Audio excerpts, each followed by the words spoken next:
Voilà, je voulais vous proposer déjà. Alors, d'abord, je tiens à remercier les présents parce qu'ils sont moins nombreux que prévu. Et donc, je tiens sincèrement à vous remercier. On va peut-être commencer par un petit tour de rôle, un petit tour de présentation. Et puis, Elisabeth précisera effectivement voilà, qui elle est.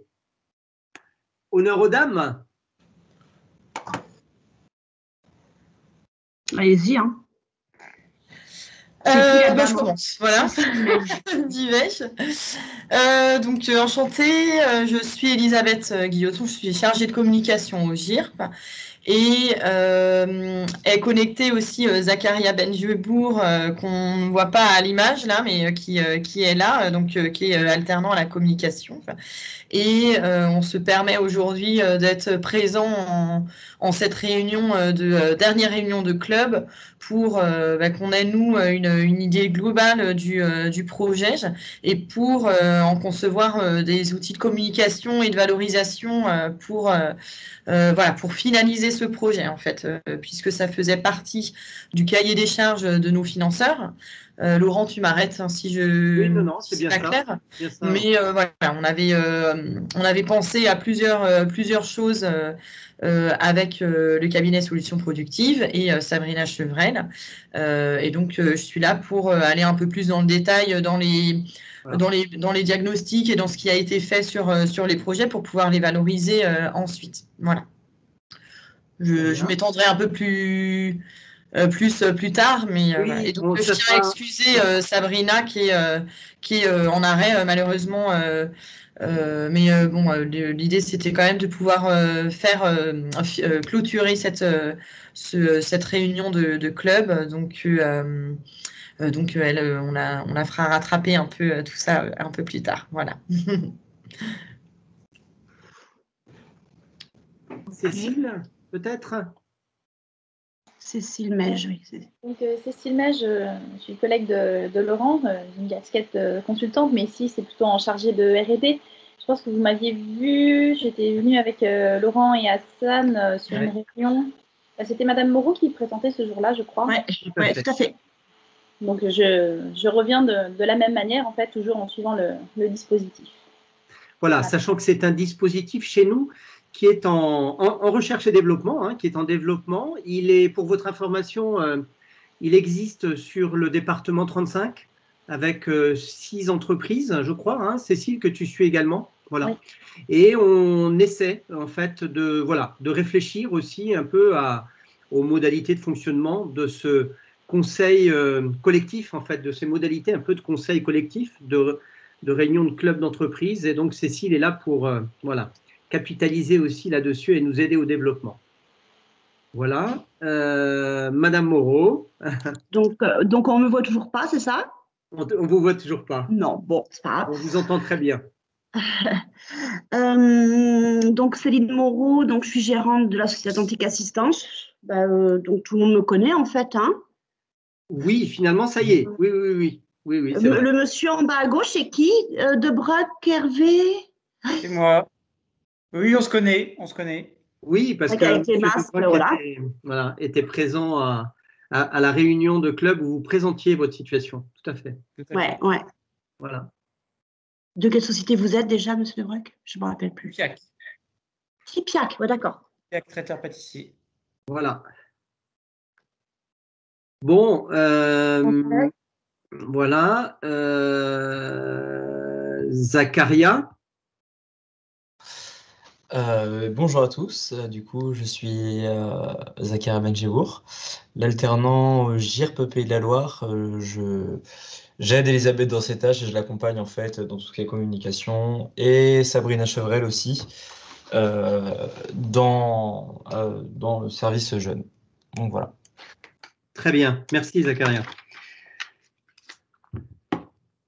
Monsieur Dubruck, vous souhaitez compléter? Oui, je vais juste redire. Donc, Hervé Dubruck, donc je suis le directeur de l'usine Tipiac traiteur pâtissier à Pontchâteau. Voilà. Très bien. On excuse Julie Gouriou qui voilà, c'est pas mal impliqué sur le projet. Monsieur Dubreuil nous en parlera tout à l'heure. Qui est notre responsable production. Voilà, je regrettais son absence, mais c'est comme ça. Et merci, Monsieur Dubreuil, de l'avoir remplacé. C'est vrai qu'elle a pas mal été à l'œuvre sur une série d'actions dont vous nous parlerez. Voilà. Oui, on fera le point là-dessus, ouais, tout à fait. Voilà, voilà. Je tiens à excuser donc Orvia. Orvia, on a eu, c'est le couvoir en fait. Orvia, les personnes avec qui on a travaillé, la DRH, Madame Collardet, que vous aviez vue, ainsi qu'une encadrante de production, ont quitté l'entreprise en fait. Voilà, tout simplement. Du coup, on avait comme relais le responsable des travaux neufs qu'on ira rencontrer, qui a été impliqué. Je vous dirai un petit peu sur quel sujet et je dirai un peu quelques mots. Ils m'ont demandé de pouvoir dire quelques mots sur leur projet. Voilà. Et puis j'excuse aussi parce que eux, je les ai eus aussi il n'y a pas longtemps, Covadis, qui n'a pas pu se rendre présent dans la mesure où voilà, la DRH devait être là, mais elle n'est pas là pour des raisons de santé également. Voilà, tout simplement. Je n'ai pas eu de nouvelles des autres entreprises. Voilà. Donc pour nous, il s'agit d'avancer en fait. Donc voilà, on vous remercie d'être présents et on va pouvoir quand même travailler, même si on le fait sur un temps un peu plus court. On va être efficace. Comme ordre du jour, je vous propose donc, oui, on n'est pas beaucoup, mais habituellement on présente un petit peu les règles d'usage de Teams. Mais là, on n'est pas beaucoup, ça va. Vous savez qu'on peut lever la main.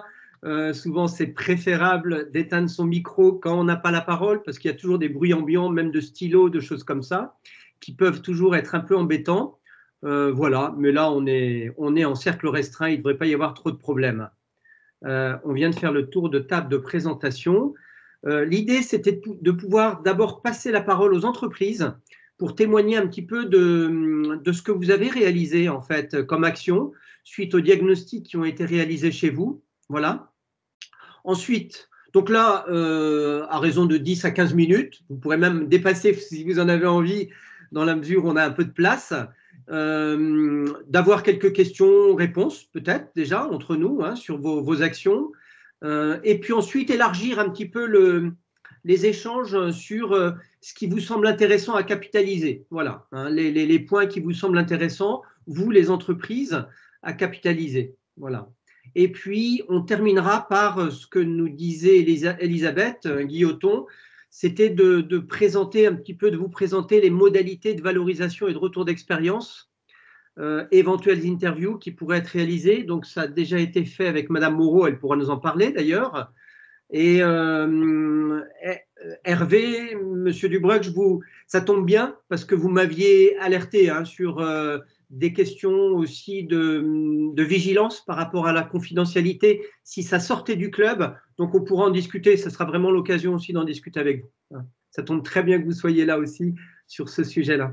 Voilà. Écoutez, Madame Moreau, ce qu'on peut faire, c'est vous passer la parole. Ce qui serait intéressant, ce serait que vous puissiez nous dire, et ça tombe bien parce que les acteurs présents, sauf Elisabeth, mais Elisabeth est allée vous interviewer, donc elle en sait plus maintenant. Madame Moreau nous avait quitté, donc je parlais dans le vide. Ouais, c'est bon, vous m'entendez On vous entend, on vous entend. Ok, excusez-moi, j'étais déconnectée, plus de batterie, voilà, bref. Oh là là, je trouve l'habitude des visios. Bon, est-ce que ça va aller quand même, malgré tout? Oui, il n'y a pas de souci. Donc, vous étiez en train de dire qu'on avait 10 à 15 minutes. Voilà, oui. L'idée, ce serait que vous puissiez nous faire part un petit peu de ce que vous avez mené, finalement, très concrètement, parce que ça, on le sait, comme on est venu vous voir récemment, vous avez mené un certain nombre d'actions. Et, oui, déjà, voilà. M. Pagnac, on a fait l'interview avec aussi… Elisabeth Guilloton. Voilà, donc vous savez déjà. Donc, moi, je ne vais pas en avoir pour 10-15 minutes. Oui, on complétera s'il faut, parce que voilà, il y a eu quand même plusieurs actions, on les complétera s'il faut, mais c'est intéressant quand même de pouvoir nous faire part. Et en plus, c'est un peu issu finalement de la réunion, à laquelle où on avait présenté le projet tous les deux, en fait. Voilà. Donc, je vous laisse la parole, Madame Moreau. Bon, moi, je veux bien que Monsieur Hervé Dubreuil commence. Moi, c'était honneur aux dames, hein, c'est tout. Oh non, non, les yeux, honneur aux hommes. Allez, très bien. Faire un café en attendant, ça va me réveiller. Monsieur Dubreuil, est-ce que vous êtes prêt, Hervé? Est-ce que c'est possible? Oui, est-ce que vous avez la possibilité de projeter le document que vous avez envoyé Madame Gouriou ou pas? Oui, sans problème. Je vais aller le chercher. Ouais, oui, oui, oui. Et puis, est-ce que, Elisabeth, oui, normalement, j'ai la main pour… Ouais, normalement, je En fait, comme on est en mode réunion, tout le monde a la main. Donc, si vous voulez, chacun peut partager son écran avec les autres comme s'il le veut, en fait. Voilà. Ouais. Alors, moi, comme d'habitude, j'ai pas mal de documents ouverts sur mon bureau, ce qui n'est pas bien. Donc, voilà. Je l'ouvre et normalement, je l'ouvre à la première page. Je vais aller vous chercher. Voilà.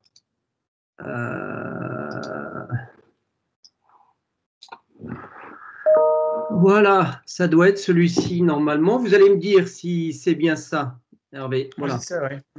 Très bien.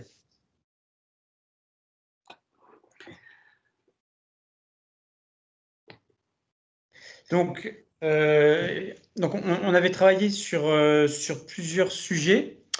Il y avait la problématique, puisqu'au sein de l'usine, donc l'usine, hein, je rappelle, on est environ 170 CDI pour 260 équivalents temps plein à l'année, hein, puisque on a une activité qui peut être assez variable et fluctuante au moment de la période de l'année, avec notamment dans notre atelier de pâtisserie traditionnelle d'assortiment, un pic d'activité qui a lieu entre septembre et décembre au moment des fêtes de fin d'année. Donc, on a quand même un taux de contrat type CDD qui est assez important.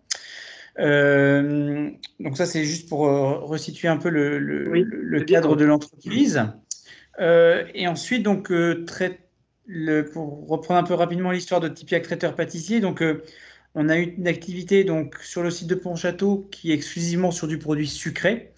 Donc à destination des activités donc type traiteur, donc restauration hors foyer, l'événementiel, et également de la vente donc dans les GMS, grandes et moyennes surfaces, ou ce qu'on appelle les clubs, notamment à l'export. Donc les clubs, en fait, ce sont des magasins qui fonctionnent avec une carte d'adhésion. Voilà. D'accord. Mais destinée au grand public. Et donc par rapport à nos produits, donc on vient quand même d'un historique, on va dire entre guillemets, grand artisan, donc avec beaucoup d'activités qui sont manuelles. Et comme beaucoup d'activités manuelles, ça a été une des problématiques que l'on rencontre sur le plan de la santé de nos salariés. Ce sont les TMS et qui peuvent donc engendrer, donc j'en arrive au premier thème, des salariés qui ont des restrictions médicales parce que, voilà, problématiques de santé diverses. Donc avec des problématiques ou de temps partiel ou de type d'activité réduite de par les pathologies rencontrées par ces salariés. Et pendant de nombreuses années, je dirais, ces personnes-là étaient un petit peu un peu complexes, je dirais, à gérer pour les responsables d'équipe, parce que pas forcément présentes au quotidien, pas forcément présentes sur la totalité des 8 heures d'équipe. Hein. Certains ont des horaires aménagés et qui plus est, ne pouvant pas forcément faire tous les gestes pour un type de produit fini à fabriquer. Donc finalement, pas forcément facile à gérer pour les responsables d'atelier. Et ça se traduisait bien souvent par une sorte de mise à l'écart de ces salariés-là sur des postes un petit peu en dehors des lignes, ce qui évitait, je dirais, de perturber les autres salariés. Parce que ce qu'il faut aussi savoir, c'est que sur nos lignes de production, on a une forte rotation de notre personnel dans le courant de la journée pour justement éviter la répétition des gestes pendant 8 heures. Hein. Donc en général, toutes les 20 à 30 minutes, ils vont changer entre guillemets de poste sur la même ligne évidemment pour permettre justement un changement de posture ou un changement de geste.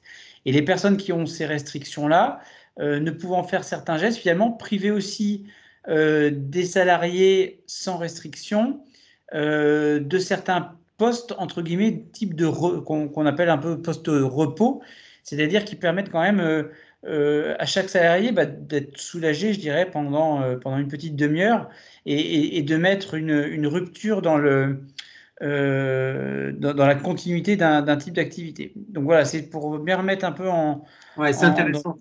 Dans le contexte global de l'atelier, pourquoi finalement ces personnes à restriction chez nous font l'objet d'un tel sujet. Et effectivement, donc elle nous avait remonté à plusieurs reprises qu'elles avaient un sentiment d'abandon, on ne sert à rien, on ne nous gère pas, et donc quelque part, quand on ne sert à rien, ça peut aussi générer des problématiques d'ordre psychologique ou mental, hein. Donc on sentait que c'était un vrai sujet. Et puis aussi le regard des autres salariés, hein, sur ces personnes-là, puisque je dirais les problématiques de santé dont elles pouvaient souffrir ne sont pas forcément des problématiques visibles. Et pour des salariés qui ne sont pas forcément très souvent ou tout le temps chez nous, notamment les CDD, pouvaient avoir l'impression qu'il y avait un groupe de salariés qui avaient, entre guillemets, le privilège d'être en dehors des lignes et donc pas forcément soumis aux cadences des convoyeurs et au même type d'activité. Donc ça en faisait, je dirais, une catégorie de salariés un peu à part et ce qui était globalement mal vécu. Donc ça a été un des leviers de travail. Et puis le deuxième sujet, c'était donc sur la prévention des situations de handicap au moment des projets d'industrialisation. Alors après ça, je ne sais plus ce qui était sur la deuxième slide, si vous pouvez avancer, s'il vous plaît. Voilà, vous l'avez. Voilà. Donc on a mis amélioration de la gestion des personnes à restriction. Donc ça, c'est le bilan, hein, mais toujours un sentiment que leurs compétences ne sont pas utilisées à bon escient et lacune au niveau du formation du personnel sur des gestes clés. Donc, par rapport au travail qui a été fait, hein, concernant ces personnes à restriction, l'idée, ça a été quand même déjà, dans un premier temps, de mieux communiquer auprès des responsables d'ateliers et des animateurs d'équipe de la nature des restrictions du personnel concerné, de façon à ce que ce soit déjà mieux appréhendé par ces responsables-là, et de s'apercevoir finalement que malgré les restrictions, le fait d'aller dans le détail de la nature des restrictions, c'était quand même des personnes sur lesquelles on pouvait s'appuyer de par leur ancienneté dans l'entreprise, donc leur savoir-faire. Excusez-moi Hervé, Elisabeth, il y a des personnes à la porte. Il faudrait. Je suis désolé. Je viens de faire rentrer Frédéric Vernon. Oui, bonjour, excusez-moi pour le retard. Très bien. Bonjour Frédéric. Il y a une autre personne, Elisabeth, ou non? Non. D'accord. Donc, bienvenue Frédéric et merci d'être présent. Nous avons démarré. Oui. Nous aurons une réunion probablement un peu plus courte que prévu, dans la mesure où on a moins d'entreprises. Il y a eu pas mal de défections d'entreprises aujourd'hui. D'accord. Mais nous avons des entreprises de qualité qui témoignent. Et donc, M. Dubruck de Tipiac était en train de témoigner, en fait, comme directeur de site, sur les actions menées. Donc, avec le support que tu dois avoir à l'écran. À l'écran, voilà. Ah ouais. L'idée, c'est de pouvoir avoir ces deux présentations. Et puis ensuite, alors, des questions à l'issue de chaque présentation. Et ensuite, une petite synthèse sur ce qu'a amené la démarche un petit peu. Et puis, à la fin, on parlera de la partie un peu valorisation, capitalisation. Voilà. D'accord. Je suis désolé, Hervé, de vous avoir coupé. Je vous redonne la parole. Je la reprends alors. Donc voilà, donc ce travail avec les personnes à restriction, en fait, a aussi permis de mettre en évidence qu'elles avaient donc des compétences, évidemment, hein, puisque c'est des personnes qui ont quand même de l'ancienneté dans l'entreprise. Et en parallèle de ça, dans le cadre voilà, d'un sujet complètement différent. On s'était rendu compte que nous avions de façon générale une problématique pour attirer de nouveaux salariés chez nous. On avait plutôt une image employeur très moyenne et on souhaitait aussi travailler donc, sur la façon dont on intégrait et on accueillait finalement les nouveaux salariés qui venaient chez nous donc, pour des périodes entre guillemets de saison. Et en fait, on a réussi à ce que les deux sujets finalement se rapprochent, puisque d'une part, on avait ces personnes à restriction qui étaient présentes dans nos ateliers, mais qui n'occupaient pas forcément des postes fixes, et ensuite qui avaient des compétences. Et donc en fait, un des gros travaux qui a été fait sur l'année 2020, ça a été de remettre à plat complètement notre processus d'intégration des nouveaux salariés. Alors, quelque part, ça nous coûte un petit peu, mais ça rapporte beaucoup. Ça rapporte beaucoup, c'est ce que me disait madame. Donc, en fait, ouais. Julie, entre autres. Ouais. Excusez-moi, il y a un clavier qui claque. Si vous pouvez couper le micro, merci. Voilà, allez-y, Hervé.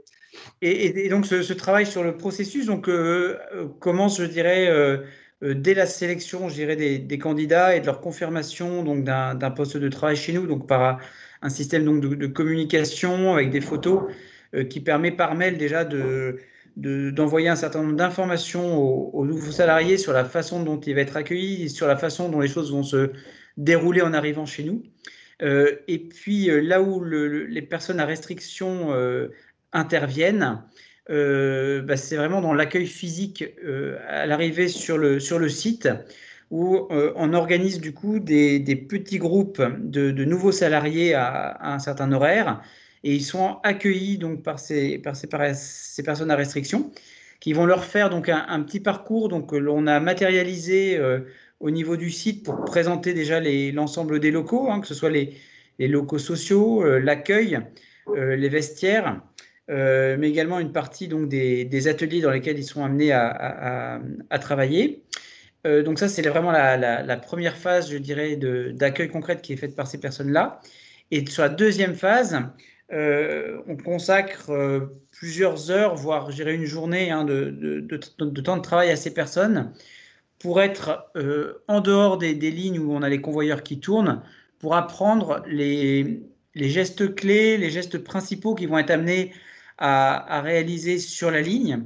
Donc, ce qui permet d'une part de mettre un peu moins de pression, je dirais, sur l'acquisition des gestes, puisque c'est fait en dehors des lignes, donc sur des tables fixes, ce qui permet de prendre un petit peu plus son temps. Et puis, on met en avant aussi l'expertise de nos salariés qui ont des restrictions et qui sont limités dans leur champ d'action, pour pouvoir former ces nouveaux salariés. Et le retour qu'on a, je dirais, après quelques mois de fonctionnement, notamment sur la fin d'année 2020, il est plutôt positif de la part de tout le monde, parce qu'au niveau de l'ensemble des équipes, ils ont l'impression quand même qu'on met davantage de moyens sur justement la formation des nouveaux.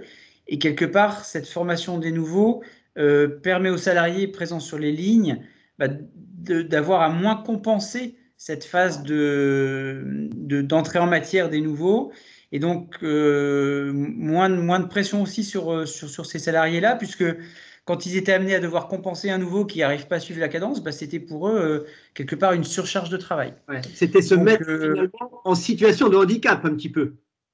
Oui, c'est ça. On continue à alimenter notre système, finalement. Voilà, exactement. Donc ça a été quand même, je pense, une belle avancée sur 2020. L'objectif sur 2021, évidemment, c'est de maintenir ce système en place. Et donc pour ça, on a responsabilisé donc l'équipe planning qui devait s'assurer que 100%, je dirais, des nouveaux salariés puissent bénéficier d'un accueil sous cette forme-là. Donc on doit mettre, je dirais, en place sur l'année 2021 une sorte d'indicateur qui nous permette de surveiller qu'il n'y ait pas de dérive dans nos pratiques, et qu'on puisse bien fournir cet accueil à l'ensemble des salariés qui vont arriver sur le site, de préférence en sollicitant nos salariés à restriction, ce qui leur redonne, je dirais, un rôle, hein, comme je mentionnais tout à l'heure, et donc quelque part une reconnaissance aussi de leurs compétences. Très intéressant, hein. Très intéressant. Je vous laisse peut-être juste compléter sur aussi la partie un peu prévention des situations de handicap, parce qu'on avait mis aussi dans le diagnostic un peu finalement des liens aussi. Alors il se trouve en plus que vous aviez un grand atelier qui allait se concevoir et se dire aussi, tiens, essayons de changer peut-être nos modèles d'intégration aussi dans des projets pour voir si on peut, quand c'est possible, intégrer la prévention des situations de handicap. Alors effectivement, sur le site de Pontchâteau, on a eu et on a, je dirais, la chance de bénéficier d'un très très gros investissement, hein, de 22 millions d'euros qui s'est concrétisé en fait sur les années 2019 et 2020 par donc l'agrandissement du site et la mise en place sur cet agrandissement d'une nouvelle ligne de production beaucoup plus automatisée. Donc on quitte clairement le côté artisan-traiteur que nous pouvions connaître pour aller vers une ligne vraiment industrielle. Et on a voulu, dès la phase de conception de cette ligne-là, dans toute la phase d'étude, hein, par les équipes d'engineering, prendre en compte au maximum l'ergonomie des postes de travail pour effectivement ne pas reproduire ou bien des schémas existants ou bien devant des nouvelles situations, puisque la majorité des situations vont être nouvelles, recréer des postes de travail qui régénéraient de nouveau des problématiques de santé. Donc déjà au sein des équipes en interne, c'est quelque chose qui était, je dirais, dans les cahiers des charges des équipes pour définir les équipements. Et ensuite, on s'est aussi appuyé sur la fonction d'ergonome que pouvait nous proposer l'association de médecine du travail avec laquelle on travaille, pour nous mettre à disposition un ergonome sur certaines phases d'études, de façon à aider à cette définition. Alors, la crise sanitaire de 2020 nous a pas permis forcément d'aller jusqu'au bout de ce qu'on aurait aimé faire, puisqu'à un moment donné, voilà, il y a eu un petit peu des arrêts dans les relations de travail, donc avec l'ergonome, qui n'était plus en mesure de pouvoir venir sur les sites. D'accord. Mais voilà, ce travail, il reprend. Il sera complété, hein, puisqu'on s'aperçoit effectivement que ce qu'on peut imaginer en phase de conception, et une fois que les machines sont là, il y a quand même des différences qui existent. Puis on ne voit pas tout sur des plans. C'est vrai. Donc ça ne va pas tout faire. Mais néanmoins, on voit vraiment que c'est une ligne sur laquelle on a vraiment porté une attention à un certain nombre de contraintes, notamment dans les ports de charge, dans les phases de nettoyage aussi des équipements, où on a fait pas mal d'efforts. Dans tout ce qui est manutention également de certains éléments, hein, voilà, avec des tables de mise à hauteur, des systèmes de préhension. Enfin voilà, il y a eu pas mal de choses faites. Et là, la ligne est en cours de démarrage là, depuis février. Et quand on fait visiter les lignes, on voit vraiment un gros décalage, hein, alors d'une part technologique, parce qu'effectivement c'est une nouvelle ligne avec des robots et des systèmes d'automatisation, mais on voit aussi quand même la forte prise en compte de la santé et la sécurité au travail, beaucoup plus forte, hein, sur cette nouvelle ligne. Même si, encore une fois, hein, le travail est loin d'être terminé et doit se poursuivre. Très bien. En tout cas, je vous remercie beaucoup, Hervé, pour ce témoignage. Moi, ce qui me semble intéressant, hein, sur la première action, franchement, c'est une action que je trouve assez exemplaire et je la trouve intéressante parce qu'elle a croisé deux éléments du diagnostic, vous allez me dire, hein. À la fois les difficultés rencontrées, vous savez, sur la ligne, grâce aux vidéos qu'on avait pu mettre en évidence, hein, qui montraient comment parfois, pour des personnes nouvelles, il était difficile de rentrer dans le tempo, finalement, hein.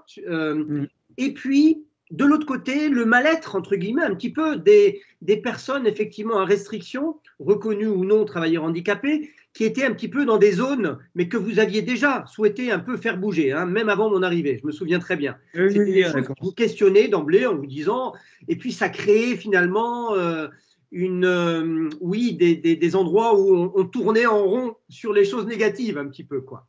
Et j'ai trouvé très intéressant, finalement, dans l'action que vous menez, le mariage des deux, en fait, hein, parce que vous avez dit plusieurs fois que ça redonnait un rôle, finalement, aux personnes à restriction d'aptitude. Elisabeth, avant peut-être de laisser les questions posées, il y a une personne à nouveau qui est en salle d'attente. Oui, c'était Céline Moreau, je viens de la faire rentrer. D'accord, qui nous avait quittés peut-être. D'accord, très bien. Je vous propose alors soit les uns les autres, les unes les autres, de pouvoir poser peut-être des questions. Alors, je n'ai pas été jusqu'à la 3e planche, c'est pas bien. Voilà, je vous laisse conclure peut-être, Hervé. Alors, effectivement, par rapport à la démarche en elle-même, et notamment sur toute la phase de remise en question et de redéfinition du processus d'accueil et d'intégration des nouveaux, on a fait participer pas mal de personnes, à la fois encadrants et justement des personnes à restriction pour participer à la construction des différents modules. Participer à la construction du cheminement matérialisé sur le site. Et le fait d'avoir été comme ça dans une démarche participative, ça nous a aidé, je pense, dans le tempo qu'on a pu mettre sur ce projet-là. Alors c'est vrai qu'on avait en même temps, à cette période, une jeune qui était en formation d'ingénieur par apprentissage et qui était sur sa 2e ou dernière année, qui n'est plus là maintenant, voilà, qui a pas mal pris aussi en main le sujet et qui l'a bien mené. Oui, hein, je tiens aussi à dire que Julie Gouriou a été aussi sans doute a joué un rôle important, effectivement. Oui, notre responsable c'est donc Julie, effectivement, qui est notre responsable production. Et en fait, effectivement, comme beaucoup de sujets, hein, on dit que bien souvent que c'est l'engagement de la direction qui permet qui est la pierre angulaire quand on veut faire avancer certains sujets. Là, effectivement, hein, on était tous en phase dans l'équipe de direction du site pour se dire que c'était un sujet important pour nous et pour nos salariés, et ça a clairement contribué à ce que ça fonctionne bien. Très bien. Et puis ensuite, voilà, pour avoir participé, alors pas forcément de systématique, mais à différentes rencontres au sein du club. Avec Julie, on a trouvé que c'était assez enrichissant de participer à ce genre de choses. Moi, je me souviens du sujet concernant les salariés de Madame Moreau. Effectivement, on pourrait penser que au point de départ, c'est des sujets qui ne nous concernent pas du tout, mais finalement, je me souviens que c'était une séance qui était assez riche en idées, en suggestions, et finalement, on avait tous des choses à dire sur ce sujet-là. Très bien. Très bien. Bah, écoutez, merci beaucoup en tout cas pour ce témoignage. Elisabeth, j'ai aperçu que quelqu'un souhaitait rentrer à nouveau, peut-être? C'est bon, c'est toujours Madame Moreau qui a quelques difficultés de connexion. D'accord. Donc, n'hésitez pas, Madame Moreau, à nous poser des questions si vous avez manqué, des choses, peut-être. Voilà. Donc là, l'idée, c'était de pouvoir peut-être poser quelques questions à Hervé sur un petit peu ses actions menées au sein de l'entreprise.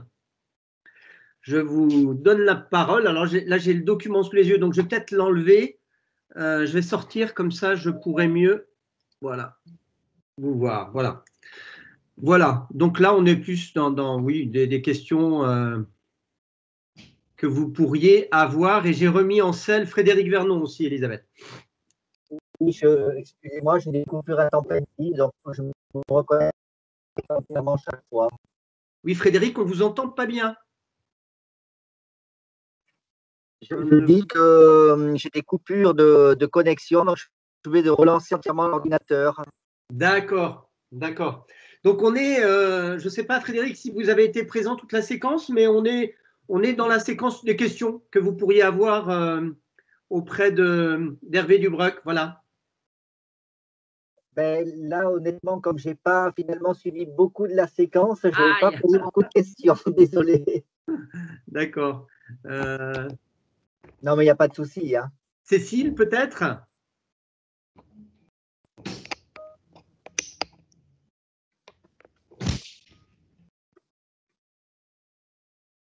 Ou d'autres? Elisabeth, peut-être aussi?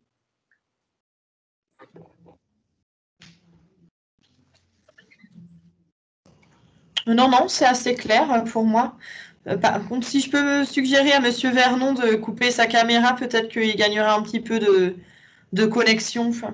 Et c'est pareil pour Madame Moreau, parce que la caméra essaie de se connecter. Je pense que ça bug un petit peu.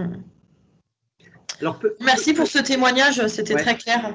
Moi j'avais juste peut-être, alors du coup, pas une question, mais en tout cas une remarque, hein, c'est que effectivement, l'idée quand même de travailler sur les compétences m'a semblé très intéressant dans la mesure où ces personnes qui étaient un peu, avaient des restrictions d'aptitude, en fait, qui pouvaient encore être sur certains postes, mais pas sur tous, effectivement, alors soit étaient sur d'autres postes, vous disiez hors ligne, hein, soit sur des postes sur ligne, mais pas toujours, mais elles avaient aussi une très bonne vision des choses, quoi, hein, et des gestuels d'ailleurs qui leur permettaient parfois de compenser leurs restrictions d'aptitude, quoi, grâce à leurs connaissances et leurs compétences.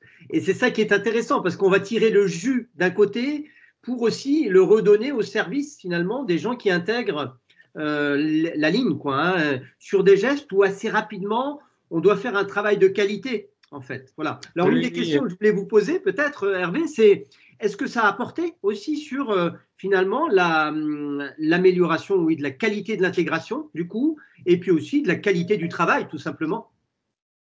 Alors, oui, sur la qualité de l'intégration, ça, on l'a vu parce qu'on a eu beaucoup de retours positifs hein, sur ce nouveau processus d'accueil.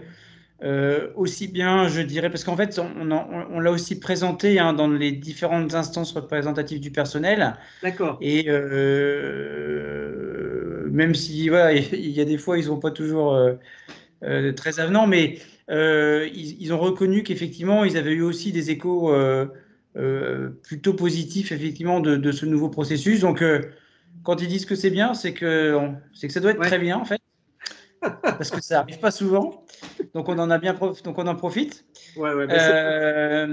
Après, je dirais non, on l'a pas forcément vu sur l'aspect qualité produit, et puis je suis pas sûr qu'on soit capable de le mesurer. Ouais, de le mesurer. Ouais.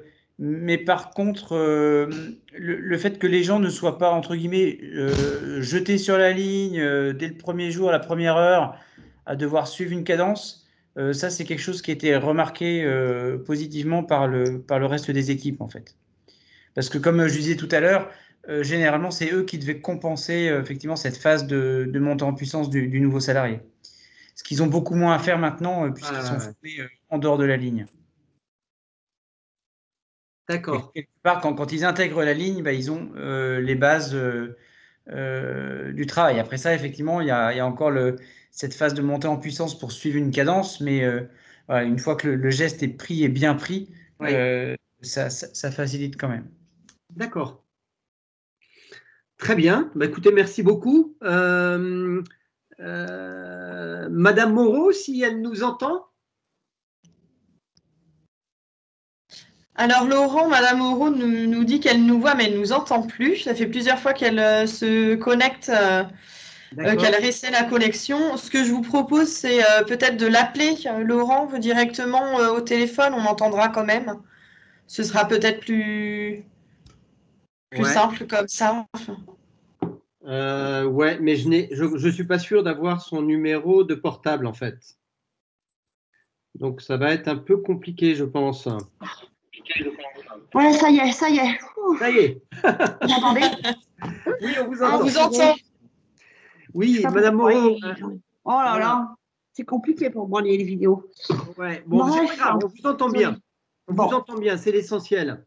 Madame Moreau, donc Monsieur Dubroc a présenté un petit peu. Oui, j'ai entendu, j'ai entendu. Est-ce que vous aviez des remarques à faire? Eh bien, non, c'est intéressant. Après, les problématiques sont différentes des miennes. Parce que moi, le maintien déjà dans un premier temps de l'emploi, étant donné que j'ai un seul emploi, c'est des emplois d'aide ménagère. Donc, quand j'ai des restrictions de la part de la médecine du travail, voilà, en général, on passe par un licenciement pour inaptitude, que j'ai vraiment qu'un seul poste. Alors, moi, la problématique, après, ce qui était important pour moi, c'est plutôt de faire du maintien de l'emploi pour ceux qui sont en place. Ouais. Pour éviter justement le turnover et puis surtout s'occuper aussi de la santé de mes salariés. Alors, racontez-nous ce que vous avez fait. Donc, dans un premier temps, on a remarqué, notamment avec M. Pagnac, que les salariés, donc elles interviennent toutes seules chez nos clients, donc on ne les voit pas tous les jours, loin de là. La problématique que nous avions, c'était de leur faire remonter leurs problèmes, leurs problématiques qu'elles peuvent rencontrer chez leurs clients, sachant qu'ils interviennent chez les particuliers. Donc, chaque maison a ses problématiques avec du matériel différent, parce qu'on ne fournit pas le matériel. Donc, ce qui peut aussi leur engendrer, quand elles rencontrent un problème, leur engendrer du stress, d'énervement, de la perte du temps, et puis surtout, peut-être aussi des mauvaises postures. Donc, par rapport à ce problème-là, nous avons créé un groupe de parole avec 7 ou 10 intervenantes où on a pu les faire parler sur les problèmes qu'elles pouvaient rencontrer, etc.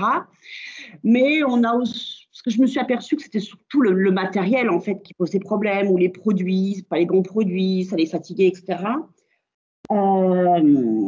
Et pendant cette réunion-là, l'objectif, en fait, c'était dire, allez, lâchez-vous, qu'est-ce que vous souhaiteriez pendant vos interventions, si vous aviez une baguette magique, qu'est-ce que vous aimeriez avoir?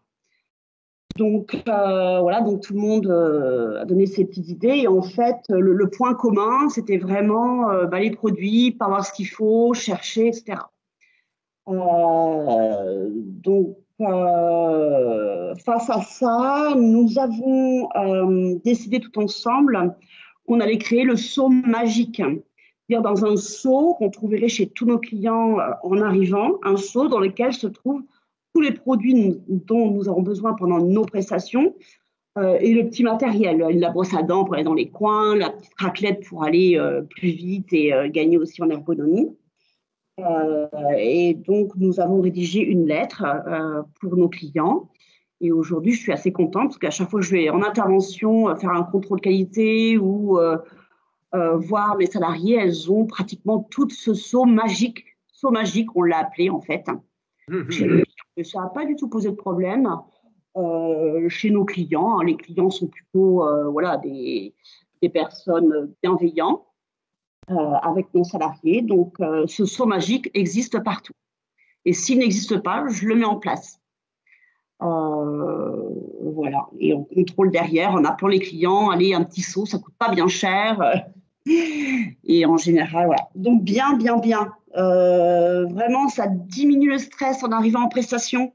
Hop, elles arrivent, elles n'ont plus à chercher partout les produits que la cliente a pu mettre ailleurs. Non. Voilà, moi, c'est ce que je dis aux clients, achetez 2-3 bouteilles, ça ne va pas vous coûter plus cher, ça ne se périme pas. Voilà, laissez-lui ses produits dans son seau, on gagne du temps en efficacité, on diminue le stress, la pénibilité. Donc, ça, top. Dans un deuxième temps… Alors, juste peut-être, Madame Moreau, juste peut-être préciser que ces réunions se sont faites avec les managers, ce qu'on appelle les responsables de secteur chez vous. Avec un rôle aussi non négligeable. Là, je parle du seau magique. Donc, c'est la première réunion que j'avais organisée moi-même avec mes salariés. D'accord. Et c'est après les espaces de discussion. Très bien. Voilà. L'objectif, c'est si vous aviez une baguette magique, qu'est-ce que vous aimeriez avoir pendant vos prestations? Qu'est-ce qui pourrait vous faciliter la vie? Et on s'est rendu compte que le seau magique pourrait être une solution. Et dans un deuxième temps, M. Pagnac, vous avez raison. Je vais un peu trop vite. Nous avons mis en place un projet QVT, donc qualité de vie au travail, animé par une consultante. Donc, j'ai assisté moi-même à la première réunion, voir un petit peu comment ça allait se passer, les objectifs, etc. Et après, on m'a dit, écoutez, ce serait bien que leurs responsables ne sont pas là. Céline, je pense qu'elles pourront, elles parleront beaucoup plus, etc. C'est très bien, hein, moi, parfait. Je suis très sur le modèle délégatif, donc ça ne me pose aucun problème. Donc, mes responsables de secteur ont pris en main ce projet QVT. Les responsables de secteur, c'est elles qui encadrent une quarantaine d'intervenantes chacune, et c'est elles qui travaillent sur les plannings. Donc, elles ont réuni voilà, un ou deux groupes, hein, je ne sais plus. Deux, il me semble, de mémoire. Hein. Donc, voilà, donc intéressant parce que la consultante leur a indiqué en fait une fonction, enfin, une façon de gestion de projet qu'elles pourront ensuite dupliquer pour différentes problématiques. Et les salariés, donc qualité de vie au travail, on s'est aperçu ce qu'elles souhaitaient, voilà, ce serait de beaucoup plus échanger entre elles, voir un petit peu quelles sont les problématiques qu'elles peuvent rencontrer, comment elles ont fait, même au niveau des produits, s'échanger des idées, etc. Alors après, avec le Covid, on a été assez freinés, nous aussi, parce que ça s'est passé juste avant le confinement du mois de mars. Donc voilà, donc on n'a pas pu vraiment ensuite mettre en place concrètement les actions. Mais bon, on est prêt à partir. Voilà. Et dans un troisième temps, donc toujours dans l'objectif de faire du maintien dans l'emploi, et notamment pour celles qui reviennent d'un arrêt maladie assez long, qu'est-ce qu'on peut faire pour les aider, pour vraiment les aider à se maintenir dans l'emploi. Donc là, on a travaillé avec Cap Emploi, qui nous a mis à disposition une consultante et qui a travaillé avec une salariée qui revenait d'un arrêt maladie long, des problèmes d'épaule, des problèmes de charges lourdes. Cette consultante était allée sur plusieurs prestations avec Swazig, et l'objectif c'était de définir et de lister toutes les positions problématiques que Swazig pouvait avoir chez ses clientes. Cette étude ergonomique, donc on a reçu le résultat, parce que la consultante a travaillé avec Swazig juste avant le confinement. Bon, je pense qu'elle a loupé peut-être une maison. Donc cette consultante nous a fait un bon rapport, avec notamment à la fin toute une liste de préconisations du matériel. Donc, par exemple, nous lui avons mis à disposition des genouillères avec une coque en gel. C'est vrai que quand elle lave une douche, souvent on est à genoux, donc voilà, pour protéger ses genoux, des choses télescopiques. Enfin, vraiment, elle a été très loin dans l'étude, jusqu'à aller voir telle marque, les prix, etc. Donc bien, le balai Vieda, des choses télescopiques pour pas justement avoir à trop soulever les bras. Donc, ce qui est intéressant, c'est que là, on a fait l'étude pour une salariée en particulier, mais moi, derrière, voilà, je peux aussi dupliquer. Si je vois que j'ai des salariés qui ont un petit peu de mal, voir pourquoi pas donner des genouillères à l'ensemble de mes salariés, parce que ça, se mettre à genoux pour passer l'aspirateur sous un lit, par exemple, enfin, le font tout. Donc bien, un bon rapport.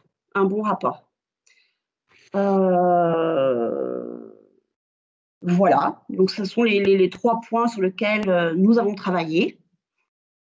Dommage qu'on ait été un peu ralenti quand même aussi avec le Covid. Voilà. Très bien. Du coup, est-ce que certains ont des questions, en fait, par rapport à ça? Est-ce qu'il y a des questions à renvoyer à Madame Moreau? C'est vrai qu'il s'est pas mal impliqué. J'avais peut-être juste une remarque sur la QVT. C'est vrai que le lien, je me souviens, QVT et des informations sur la QVT avaient été demandées lors de la 2e réunion de club où on était chez ProArchive System, qui n'a pas pu être présent aujourd'hui, et qui avait évoqué effectivement un petit peu ce qu'ils essayaient de mettre en œuvre.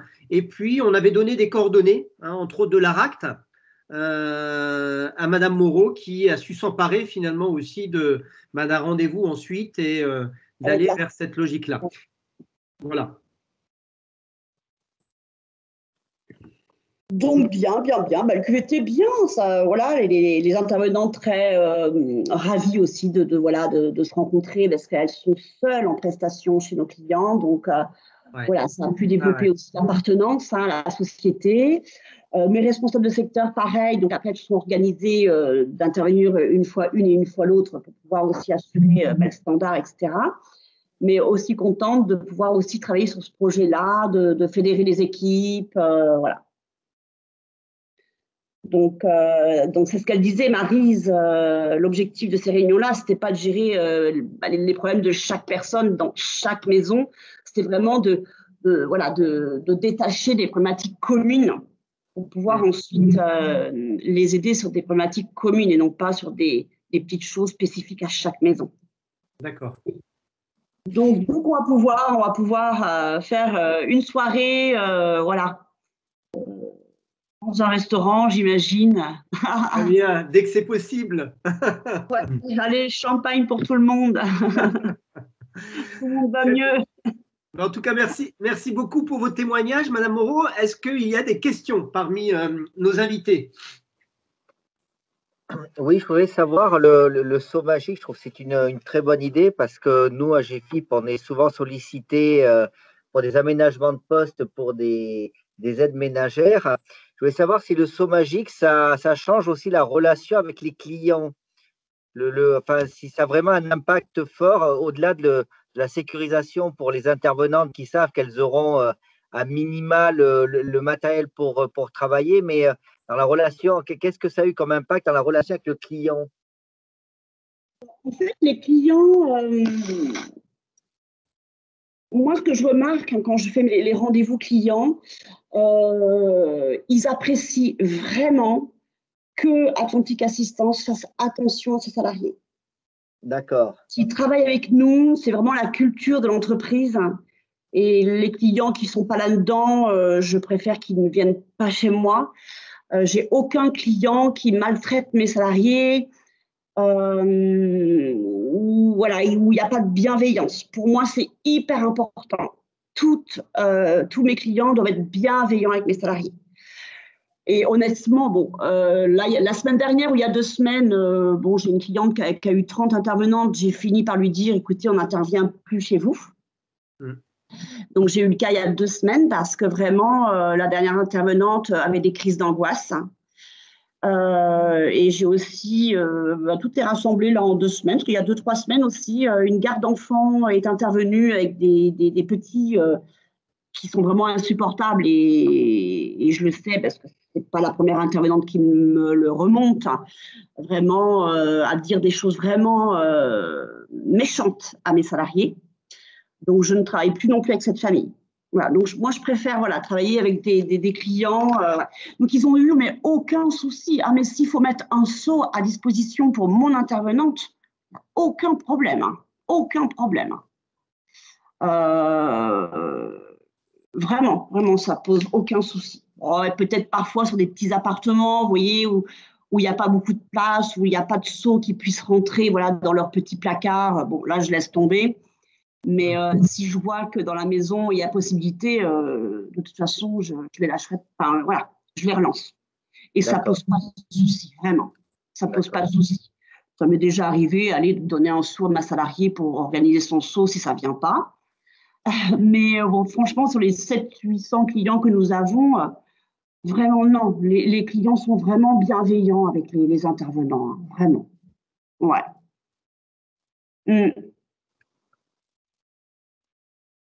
Merci. D'autres questions éventuelles à Madame Moreau? Non, ça va.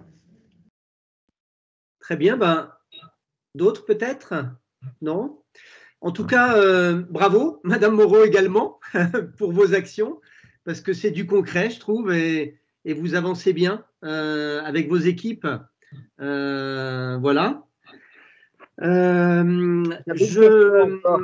Excuse-moi Laurent, j'avais encore une question pour Madame Moreau. Bien sûr, bien sûr. Je voulais savoir si le fait d'avoir travaillé sur ce saut magique, il avait été envisagé ou si c'est quelque chose qu'elle estimerait faisable de poursuivre, on va dire, sur une fiche de poste en termes de ce qu'il faut être capable de pouvoir faire pour tenir tel type de poste, que je trouverais extrêmement intéressant, tant pour faire des recrutements, notamment quand on travaille en relation avec le réseau Cap Emploi ou Pôle Emploi pour recruter des personnes handicapées, ou même pour avoir des avis avec le médecin du travail par rapport à des inaptitudes ou des restrictions d'aptitude. Alors, moi, faire des dossiers de 50 pages qui peuvent se résumer en une ligne, voilà, je préfère la une ligne. Honnêtement, le médecin du travail, il comprend. Enfin, faire du ménage, je n'ai pas besoin d'un dossier de 50 lignes. Faire du ménage, c'est passer aspirateur, c'est lever les bras un petit peu pour faire les toiles d'araignée, se baisser pour faire une douche ou se baisser pour faire nettoyer une salle de bain, vous voyez. Honnêtement, moi, j'ai pas de souci avec la médecine du travail, par exemple, pour me dire, listez-moi toutes les tâches qu'elle a à faire dans son poste. Ça ne servirait à rien, quoi.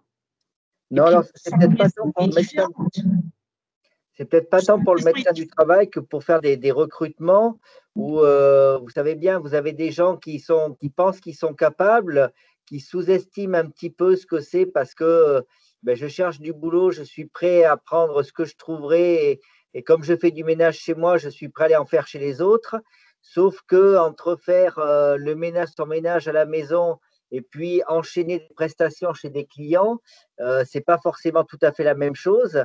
Et donc, mieux apprécier les contraintes qu'il peut y avoir. Voilà, c'est ça qui peut être intéressant pour qu'une personne puisse se déterminer au regard de la fiche de poste que vous pourriez faire avec les contraintes qu'il y a. Parce que se baisser, oui, se baisser pour une salle de bain, bien évidemment, hein, nettoyer une douche, il faut se baisser, mais entre se baisser une fois et puis se baisser 4 ou 5 fois dans l'après-midi, c'est pas la même chose.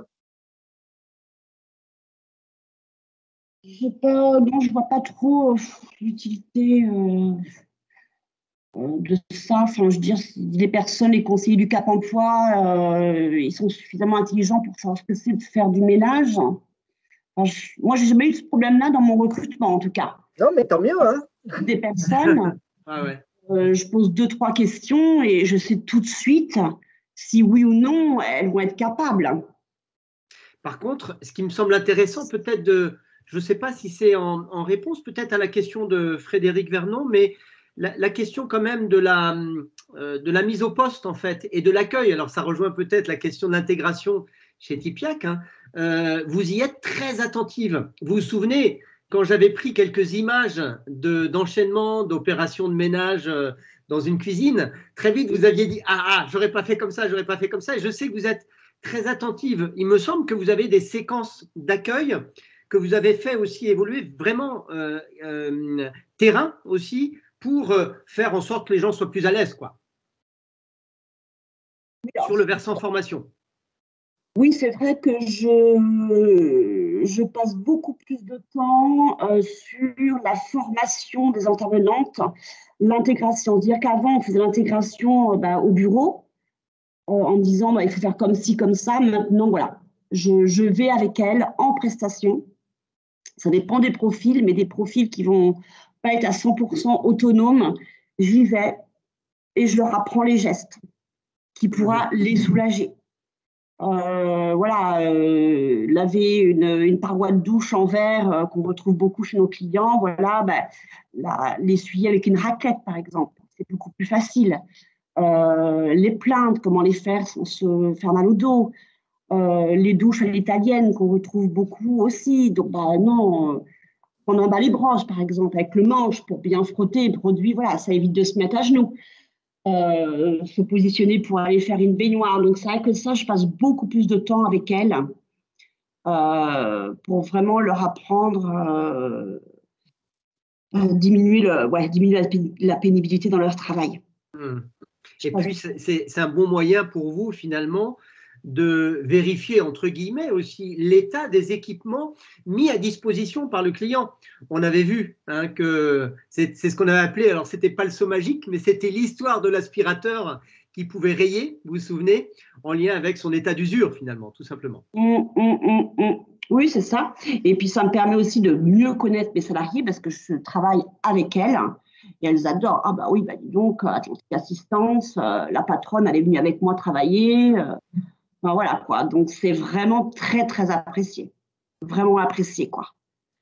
Et enfin, moi, j'ai toujours été comme ça. Hein. Je me mets toujours à leur niveau. Il n'y a pas plus grand, plus… Voilà, hein. Tout le monde est au même niveau. Et moi, je me mets vraiment au même niveau que mes intervenantes. Et du coup, c'est vraiment apprécié. Ouais. Elles ont envie de bien faire après. Elles ont envie de bien faire et elles se sentent encadrées et soutenues. Leur envie de bien faire, c'est vraiment la santé. Hein. Après, on travaille bien. Ouais, ouais. Très bien. Est-ce qu'il y a d'autres questions éventuelles ou alors on avance peut-être, alors j'ai eu, entre guillemets, un mandat, mais je vais aller très vite, de la part d'Orvia, hein, qui était un petit peu désolé pour dire quelques mots, ainsi que de Covadis, pour situer un petit peu leurs états d'avancement. Voilà, je vous en donne quelques éléments, en fait. Voilà, et puis après, on pourra plus refaire un point sur ce qui peut être capitalisé. Donc, Covadis avait choisi comme sujet… alors, il y avait deux sujets. Ils avaient deux sujets. Ils avaient la question des usages des aménagements de type moyen d'aide à la manutention, etc., dans la mesure où ils se rendaient compte qu'ils essayaient d'intégrer pas mal ces équipements, mais que parfois, ça pouvait poser question sur des non-utilisations, entre autres, alors qu'ils étaient faits aussi parfois pour permettre des gens en restriction d'aptitude ou en situation de handicap de pouvoir tenir, finalement, d'être maintenus dans l'emploi. Donc ça, c'était une de leurs questions. Et puis, le deuxième sujet était plus les liens avec le médecin du travail, en lien avec à la fois des embauches qui se font souvent par le biais de situations d'intérim. Et là, se posait la question de la médecine du travail intérim et le médecin du travail du site Covadis, en fait. Un peu de coordination et d'échange d'informations pour voilà, essayer d'anticiper un peu mieux éventuellement les choses. Voilà les deux sujets en fait, sur lesquels ils sont en train de travailler. Le sujet des moyens d'aide à la manutention a été abordé avec des acteurs en interne qui ont été formés aux formations PRAP. Alors ça, c'était déjà en cours quand j'étais arrivé chez eux. Et c'est vrai qu'ils ont bien pris la main sur finalement l'équivalent un peu d'une checklist hein, sur les situations d'usage d'un équipement. En se posant la question quand on veut en avoir un ou quand on doute sur la réalité d'usage d'un équipement déjà mis en place, quelles questions on peut se poser en fait hein. Alors ça tournait autour de la formation à l'usage, tout bêtement, des fois. Hein, vous savez bien que des fois, ne serait-ce que les sièges, on n'apprend pas à bien les régler. Mais bon, là, c'était plus des sujets d'aide à la manutention. Les questions de temps, les questions d'intégration aussi par rapport à l'enchaînement des tâches, l'endroit où se trouvait la commande, par exemple, enfin, pas mal de choses. Donc, ils ont travaillé un petit peu là-dessus et donc, quelque part, pour pérenniser cette action, ils auront un peu une checklist qui leur permettra d'avancer sur le sujet. Voilà. Et puis sinon, sur la question du médecin du travail, du coup, là, on a avancé, en fait, d'ailleurs, lors de la dernière restitution, en présence du médecin du travail, hein, par rapport avec des enjeux quand même de secret médical et de situations pas toujours faciles, en fait, mais sur le fait de tisser un peu plus de liens entre la médecine du travail d'intérim et le médecin du travail du site. Hein, voilà, il y a quelques pistes qui ressortent à ce niveau-là. Voilà. Pour Orvia, en fait, le couvoir, alors là, le choix qu'ils ont fait, et c'est très en lien avec leur modalité de gestion des restrictions d'aptitude actuelles sur essentiellement les machines, en fait, qui suivent l'éclosion, hein, qui est le tri, en fait, et les tâches de sexage des petits canards, en fait, qui se déroulent sur une toupie. Je ne sais pas si certains avaient vu un petit peu les… Je ne crois pas, hein, les… Voilà. Alors, en plus, on ne pouvait pas voir d'image. Donc, pour la restitution, j'ai fait des dessins parce que je n'avais pas pu filmer ces situations de travail. On s'était rendu compte que à la fois ces postes de sexage, qui étaient assez nombreux, hein, parce qu'autour d'une toupie de sexage, il y avait environ 8 personnes, on retrouvait finalement beaucoup de personnes, ça me fait penser un peu à ce que vous disiez, Hervé, tout à l'heure, finalement des personnes qui avaient été reclassées, en fait, hein, petit à petit à ce poste-là, et qui venaient d'autres postes plus exigeants, soit au niveau de l'élevage, soit au niveau de l'incubation. Et malgré tout, ces postes revêtaient quand même quelques points de pénibilité, hein. Par exemple, si on travaillait assis, on était très contraint au niveau des épaules parce que la goulotte d'évacuation était très haute. Si on voulait travailler debout, en fait, on était assez fléchi au niveau du dos. Et du coup, c'était un peu compliqué. Et du coup, on maintenait finalement quand même quelques points délicats de handicap, hein, de situation de handicap, tout simplement, pour les personnes en place qui étaient déjà un peu fragilisées. Et du coup, la réflexion, là, alors elle prend un peu de temps parce qu'avec la crise sanitaire et puis aussi la filière canard, hein, qui vit aussi des situations pas toujours faciles, sachant qu'ils envoyaient aussi beaucoup de canards à l'étranger. Donc les projets vont peut-être se décaler un petit peu. Néanmoins, je pense que ce qui a été retenu dans cette entreprise, c'est vraiment la partie anticipation en conception. Donc, à l'époque, le responsable des travaux neufs avait quelques schémas en fait d'implantation de nouvelles toupies en fait, et on avait trouvé opportun, un peu comme chez vous, Hervé, hein, de se dire, essayons du coup d'anticiper un peu les choses. Et ça avec la MSA d'ailleurs, hein, le médecin du travail de la MSA et la conseillère prévention qui pouvait éventuellement prendre le relais, qui pourra peut-être prendre le relais aussi, pour essayer d'être dans une phase d'anticipation un peu de ces futures situations. Sur le papier, il y avait des choses intéressantes, hein, sur l'installation des gens autour de… Alors, ce ne sera plus une toupie d'ailleurs, ce sera des postes en rectangle. Néanmoins, plus on faisait sortir les plans un petit peu, et plus on pouvait lever quand même quelques points d'interrogation et des zones de travail, hein, pour permettre finalement, par exemple, quand on veut alterner la posture assis ou debout, qu'on soit à l'aise dans les deux, hein, que ça ne génère pas de problème de dos, qu'on soit assis ou debout, ce qui n'est jamais simple d'ailleurs. Voilà. Donc ça, c'est vraiment leur axe prioritaire, hein, sur lesquels d'ailleurs, Elisabeth, ils nous accueilleront le 7 avril prochain, hein, pour un petit entretien de terrain, en fait, et nous montrer un petit peu leurs avancées. Voilà. Voilà. Alors, sur les autres entreprises, l'entreprise Tijou, on n'a pas tellement été au-delà d'un pré-diagnostic, en fait, dans la mesure où on a eu énormément de mal à mobiliser l'entreprise, hein, voilà. Et puis, ça a été de même pour Publi Emballage, voilà, hein, voilà. Et ProArchive System a assez bien avancé. Là, pareil, il y a un point qui doit être fait avec Madame Baudret, en fait, pour faire un peu le bilan. Voilà. Alors, on en arrive peut-être, comme on a 2 entreprises, on va quand même en profiter, même si on terminera probablement un peu avant l'heure.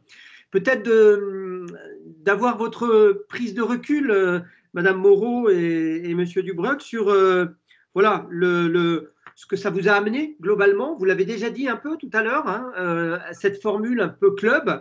Bon, on a subi un petit peu, je pense, les effets de la crise sanitaire, hein. Par exemple, le dernier club, le 4e club qui devait avoir lieu au GIRP, c'était le 11 mars 2019. Il y a eu à la fois des absents de dernière minute et puis on rentrait en plus dans la phase de crise sanitaire. Et c'est vrai que c'était un peu difficile ensuite de maintenir une bonne dynamique. Voilà, je voulais savoir un petit peu, au moins pour les réunions auxquelles vous avez participé, ce que ça vous avait apporté peut-être. Dubreuil. Ah ouais, enfin, comme effectivement je le disais tout à l'heure, moi j'avais trouvé intéressant de pouvoir participer à d'autres groupes, parce que les sujets changent et puis on s'aperçoit que on n'a pas besoin d'être un expert, hein, du sujet pour pouvoir apporter, je dirais, un regard extérieur ou ne serait-ce que sur la méthodologie aussi. Quand j'entendais Mme Moreau, là, qui avait envoyé des courriers à ses clients hein, pour quelque part, on retrouve, je trouve, la logique de donner du sens finalement aux actes, enfin aux projets que l'on mène. Et le fait de donner du sens, bah, tout de suite, on arrive à avoir un petit peu d'adhésion. Bah, nous, je dirais, c'est aussi ce qu'on peut, certainement un travail qu'on peut faire aussi vis-à-vis de nos salariés. Donc, je trouve qu'il y a des choses qui se recoupent, même si nos secteurs d'activité se ressemblent vraiment pas du tout. Et puis, sans forcément de donner d'idées immédiates, voilà, je trouve que ça nourrit une certaine réflexion plus globale, quoi. Non, moi, j'ai trouvé ça intéressant. C'était bien. D'accord. Oui, bah, moi aussi, c'est vrai que lorsque nous avions travaillé sur ma société au Cap Emploi, c'est toujours intéressant. Mon métier, même, voilà, c'est pas technique. Tout le monde peut un petit peu s'imaginer chez soi avec une femme de ménage. Donc j'ai eu pas mal de commentaires, voilà, qui peuvent ensuite, voilà, se faire réfléchir sur certains points. Donc, non, bien, voilà, les QVT, ça donnait une bonne énergie. Quasi contente aussi d'avoir une consultante avec elle et voilà, qu'on fasse attention à elle. Donc, c'est plutôt positif. Et puis, ce saut magique, c'est vrai que bien, je suis contente. Voilà, ça paraît pas extraordinaire comme solution, mais bon, voilà, il suffisait d'y penser et de le mettre en place, quoi. Et puis de faire adhérer les clients. Ouais, vraiment, j'étais surprise de l'adhésion de mes clients. Donc bien. C'est intéressant parce que lors de votre réunion de club, avait été échangé, je sais pas, Hervé doit s'en souvenir aussi, cette notion un peu de est-ce qu'on peut imposer des équipements aux clients, vous vous souvenez? Et comment finalement valoriser ce conseil client aussi peut-être. Alors ça pouvait être à double tranchant, des clients qui pouvaient dire bah non, nous on va pas acheter ça, écoutez, c'est vos affaires, débrouillez-vous. Et puis à l'inverse, on s'était dit dans les débats, je me souviens, c'est là où vous disiez très bien qu'il y avait des suggestions qui étaient faites, de dire bah non, il faut y aller. Parce que ça peut être intéressant, ça peut être un intérêt aussi pour le client. Ça rejoint un peu ce que disait Frédéric Vernon. Si le client mesure aussi à ce qu'il a à gagner finalement, parce que votre saut magique, il l'utilise probablement dans certaines situations, peut-être. Voilà. En tout cas, ça fait avancer les deux, quoi. C'est ça qui me semble intéressant. Là, ça ne demandait pas un investissement au client, parce que les produits, voilà, vous mettez, voilà, c'est pas un produit qui se périme. Donc, il n'y a pas vraiment de coût particulier, c'est juste une organisation à mettre en place chez nos clients et avoir suffisamment de place pour pouvoir mettre ce seau rempli de produits, de chiffons, etc. Oui, ce que vous oubliez de dire, c'est que finalement, quand une intervenante arrive sur le terrain, sa première tâche, c'est à aller rassembler en fait tous les petits outils qu'elle va être amenée à utiliser. Ben oui, c'est ça. Souvent, il y en a dans un tiroir là, l'autre dans un placard là-bas. Enfin, voilà, toutes les maisons ne sont pas très, très bien organisées. Donc, ouais, ça, vraiment, c'est super, quoi. On arrive en prestation, clac, on prend notre seau. C'est soulageant, je trouve, hein, vraiment. Même moi, quand j'interviens avec des intervenants, j'arrive, hop, le seau, il est là. C'est top, hein, pas besoin de se poser la question. Alors, qu'est-ce qu'elle a comme produit, cette cliente-là? Chaque client a ses produits, hein. On n'impose pas forcément voilà, on propose des produits, mais après, voilà, il existe plein de marques. Donc c'est bien, ouais, vraiment. Voilà. Très bien. Bon, bah écoutez, merci pour ces témoignages et ces retours. On arrive en fait à la phase un petit peu capitalisation et valorisation de ces actions. Donc là, je vais passer la parole à Elisabeth Guilloton qui va vous expliquer un petit peu ce qu'on envisage, sachant qu'il nous semble… Oui, pardon. Oui, il nous semble intéressant de pouvoir bénéficier de témoignages un petit peu, si c'était possible, aux différents niveaux. Hein. Alors, on l'a fait en plus chez Madame Moreau, donc elle pourra raconter aussi et nous dire un petit peu ce qu'on a fait avec, entre autres, une de ses responsables de secteur, hein, qui a pu s'exprimer aussi sur la manière dont elle avait vécu les choses et animé, par exemple, les réunions, les espaces de discussion, en fait, sur la QVT, en fait. Hein, voilà. Donc, Elisabeth, peut-être, voilà, expliquer un petit peu le cadre. C'est vrai que ce sera important de bien en discuter avec Hervé aussi, parce que je sais que vous pouvez avoir à ce niveau-là quelques contraintes ou quelques exigences. Voilà, donc c'est important qu'on puisse bien se caler, en fait. Alors l'idée c'est donc on en a discuté avec Sabrina Chevrel et Laurent. C'était dans le cahier des charges de la GFIP et la RAT, hein, il est demandé de valoriser cette démarche. L'idée c'était vraiment de mettre à profit en fait les bonnes pratiques qui sont ressorties, de donner envie à d'autres entreprises de participer à de telles démarches en mode club et entre pairs. Donc, ce qu'on souhaitait en fait pour mettre en valeur ces bonnes pratiques et donner des exemples précis, c'était potentiellement de faire des vidéos en fait. Donc, non pas un livre blanc, ça pourrait se faire aussi, hein, mais on a fait le choix ensemble de partir sur une solution plutôt en vidéo. Donc, de faire une mini-série ou des mini-vidéos. Hein. L'idée, c'est pas d'avoir une vidéo longue de 30 minutes à regarder, mais plutôt d'avoir des interviews assez courts, en fait, sur la démarche, sur un petit peu de piano, là. On va attendre. Voilà. Donc l'idée c'était de faire plusieurs vidéos. On a avec l'intégration d'interviews de la part des acteurs qui ont participé au club, avec potentiellement des personnes qui étaient concernées par ces questions de maintien. Avec des illustrations sur place de tournage sur les lignes de production ou sur des gestuels, par exemple, des choses qui sont très précises, en fait, qui peuvent être des gros zooms sur une posture ou sur un geste. Ça peut être aussi des schémas, des dessins. Voilà, en fait, c'est à nous on est complètement maître de ce qu'on peut créer, en fait. On va tourner et monter en interne. Alors, on n'a pas une équipe de production de 10 personnes. On est 2.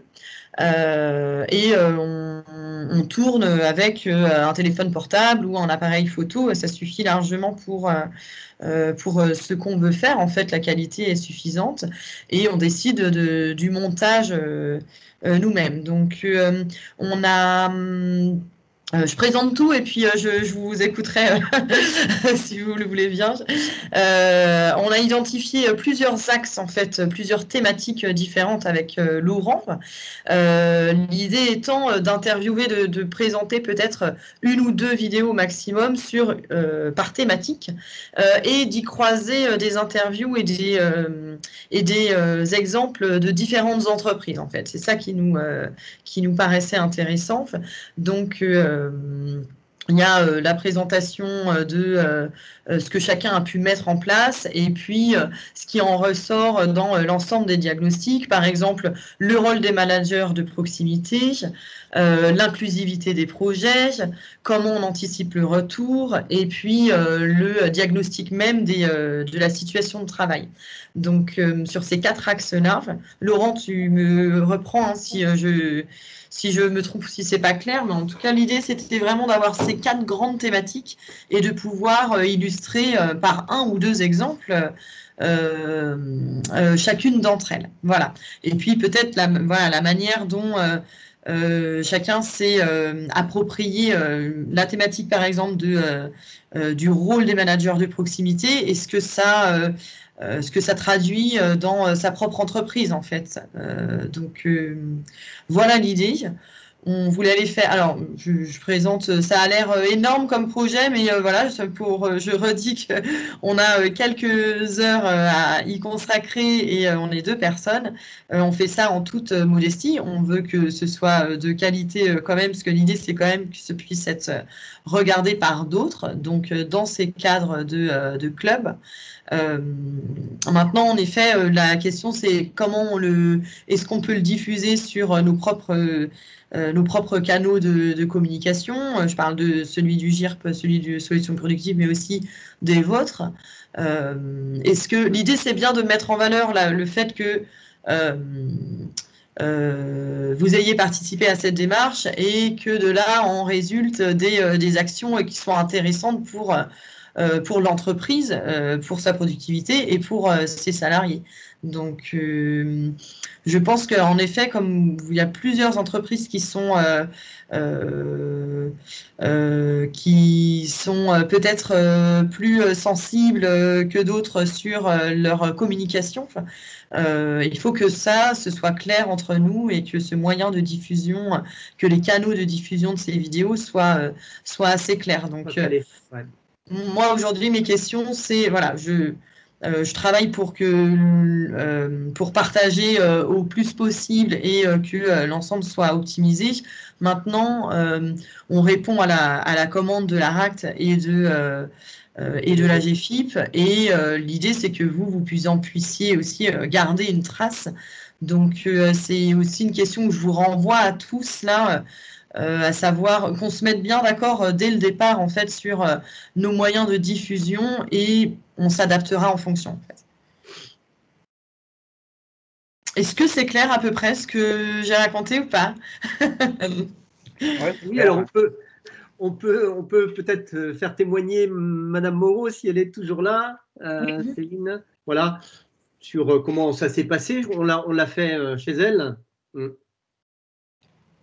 Oui, d'ailleurs, j'étais surprise que j'avais compris que la vidéo était dans quelques semaines. Mais bon, voilà. Donc, je n'avais pas trop préparé. C'est bien. Mais bon, ça s'est bien passé. On a fait un point ensemble d'abord et ensuite, on a fait la petite vidéo. Donc, sur les points que j'ai abordés ici et avec Maryse, la responsable du secteur notamment, qui a organisé le QVT. Oui, ce que je trouve... Ce que j'ai trouvé intéressant, c'est qu'on puisse vous interviewer, vous, Madame Moreau, à l'initiative du projet, et puis votre collaboratrice Maryse, qui est responsable de secteur et qui a vécu les choses peut-être différemment, mais qui était aussi actrice, elle, d'une des solutions mises en place. Et voilà, je trouve que c'est intéressant d'avoir vos deux interviews. D'autant plus que votre vidéo fonctionne très bien et que vous vous complétez très bien. Voilà. Bon, après, c'est vrai que ce sont des sujets. Moi, je suis contente d'avoir fait ça parce que ce pas des sujets sur lesquels on s'y attarde parce qu'on a toujours autre chose à faire. Voilà. Donc, ouais, ça m'a un petit peu obligée à m'occuper encore un peu plus de ces aspects-là. Donc, je suis contente, bon, même si avec le Covid, on a été freiné, mais bon, quand même, voilà. Ce qui a été mis en place, voilà, je suis contente quand même.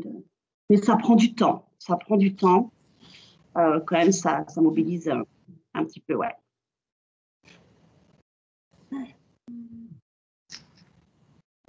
Monsieur Dubroc, vous pouvez peut-être me parler de ce que vous pouvez imaginer, vous, de votre côté, ce que vous seriez prêt à partager ou non, et ce sur quoi on pourrait diffuser des vidéos ou pas du tout. Voilà, je pense que c'est à nous d'imaginer des choses en fonction de... Parce qu'il peut y avoir d'autres modalités, hein, bien sûr. Oui, c'est ça. Moi, je comprends votre demande et je pense qu'au niveau du site, on est prêt à y répondre. Je dirais le seul élément qu'il va falloir aussi prendre en compte, ça va être d'en échanger avec la responsable communication du groupe sur justement les modalités ensuite d'exécution et de diffusion, parce que je sais que chez Tipiak, ils sont assez frileux de ce genre de choses, donc il faut y aller. Enfin voilà, il faut faire les choses dans l'ordre et tout se passera bien, quoi. Mais il faut bien mettre dans la boucle. Donc c'est Madame Pavard, hein, mais ça c'est moi qui vais l'appeler. D'accord. Pour voir un petit peu avec elle, voilà, ce qu'on peut faire et ce qu'on peut pas faire. Bien sûr. Voilà. Ça va être je pense que les plus grosses contraintes, elles vont venir de là. Oui, de mon côté, j'ai pas de souci. De toute façon, le saut magique, voilà. Si ça peut aussi aider d'autres personnes, d'autres intervenantes, voilà, c'est pas. Ça me dérange pas. Le QVT, bon, de toute façon, on n'a pas tout détaillé non plus. Et puis l'étude ergonomique non plus. Donc, moi, je suis d'accord. Très bien, je note, mais il est évident que l'idée, c'est de partager, enfin de donner envie à d'autres entreprises de participer à de telles démarches, mais aussi de valoriser votre propre entreprise. Donc, c'est vrai que je trouve que c'est intéressant de parler des solutions qui ont été mises en place. C'est pas des solutions, ce sont des solutions intéressantes, mais qui ont déjà été potentiellement mises en place ailleurs. Ou voilà. Après, c'est la manière de faire les choses sur place et puis dont les acteurs s'en saisissent qui va faire la différence, je pense, pour chacune entreprise, mais pas la solution apportée en tant que telle qui va faire, qui va porter qui va être un vrai élément de force dans le jeu de la concurrence. Donc après, j'entends très bien pour les contraintes de communication qu'il y a des choses qu'on peut filmer et d'autres pas sur les lignes de prod. Ça, c'est évident. On s'est déjà déplacé avec Zacharia dans des entreprises et dans des industries. Donc voilà, à partir du moment où tout est faut que ça soit calé avant.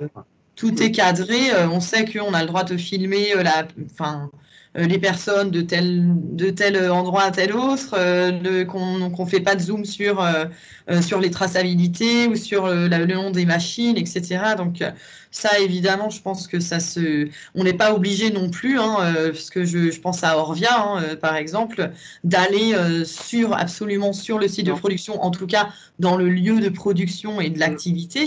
Ce qui est intéressant, c'est à la base vraiment votre propre retour d'expérience. Et puis après, si on a quelques illustrations, tant mieux. Si on n'en a pas, on fera autrement en fait. Voilà. Bien sûr. Donc, Bien sûr. Ok. Et je remercie une nouvelle fois Madame Moreau et Maris, dont je ne connais pas le nom, je suis désolée,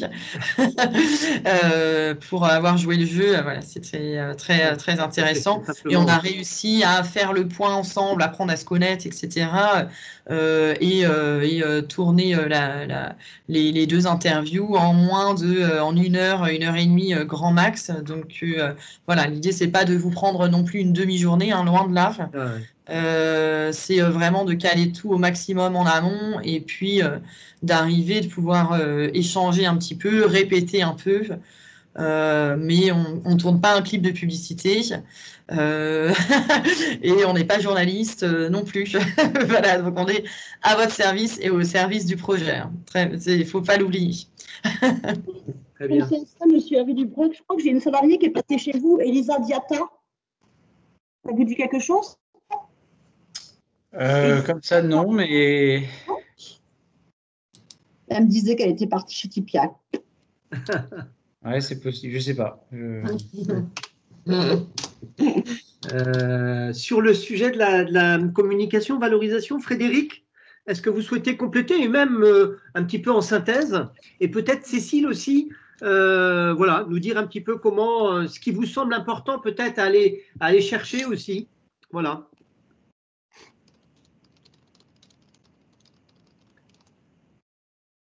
Si Frédéric est toujours là. Alors, il est là, j'avais oublié de remettre mon micro, pardon. D'accord. Je disais, oui, il faut que je fasse le lien avec mes collègues du pôle entreprise parce que, en fonction des témoignages que vous pourrez avoir comme document de communication, ça peut être aussi un support d'atelier pour d'autres entreprises. Et puis, c'est pareil, c'est peut-être quelque chose qu'il faudra, je l'avais dit, qu'on pourra envisager de présenter aussi au Cap Emploi de la région, cette expérimentation, voir un petit peu comment on peut s'en saisir. Ça peut être un support de discussion sur un tas de thématiques, donc c'est toujours bon à prendre, bien évidemment. Ouais. D'accord. En tout cas, je trouve qu'il y a un travail vraiment intéressant qui a été mené. Surtout, c'est il y a eu un suivi dans la durée, ce qui n'est pas si souvent, enfin si courant que ça. Et ça apporte, enfin, c'est pas une réflexion one shot, c'est une réflexion suivie dans la durée. Et ça, c'est vraiment intéressant parce que il y a une analyse, il y a des solutions trouvées, et puis vous avez pris le temps de les éprouver aussi.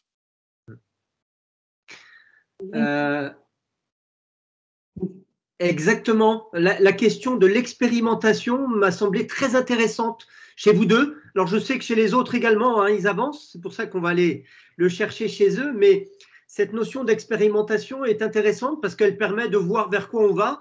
Et comme vous le dites hein, aussi, Hervé, ça amène du sens. Hein. D'ailleurs, Madame Moreau l'a dit également, ça vraiment amène du sens et ça permet de donner à voir aussi, finalement. On se lance dans une démarche et voilà, on avance en fait, en marchant aussi, en réajustant si nécessaire. Et ça me semble une des forces un peu de vos témoignages aussi. C'est vrai.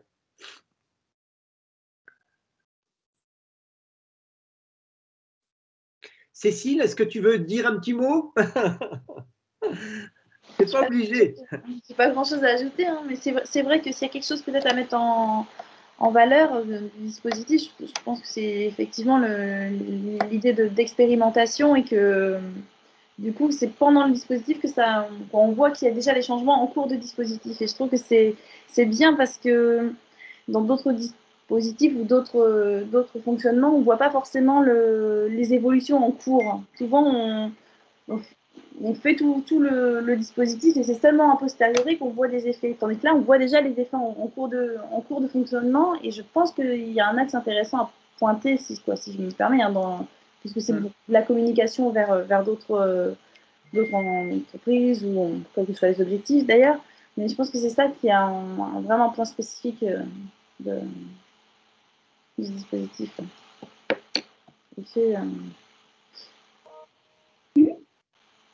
Après, ça porte pas de... Merci Cécile. Moi, c'est vrai que je tiens aussi, il y avait un autre terme que je trouvais intéressant, c'est la créativité finalement. Hein.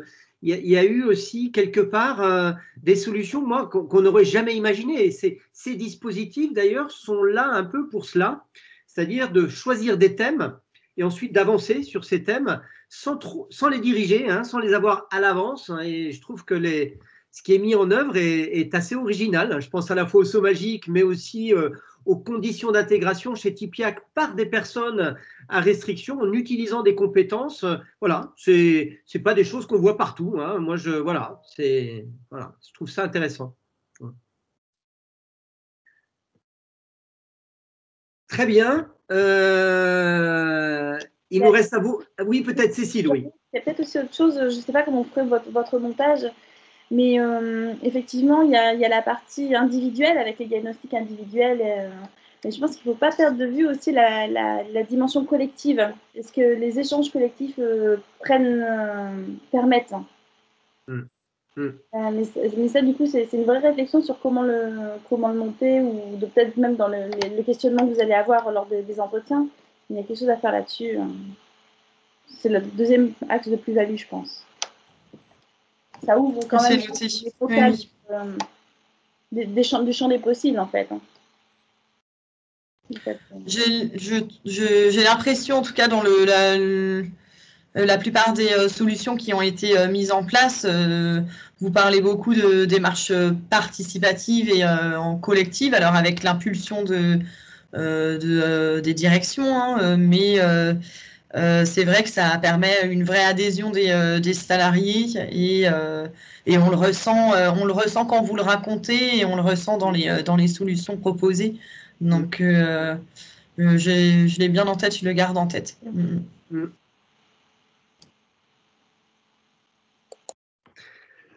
Très bien. Il nous reste à vous remercier, tous les participants. Hein. Merci beaucoup, Hervé. Merci beaucoup, Céline, de vous être investie.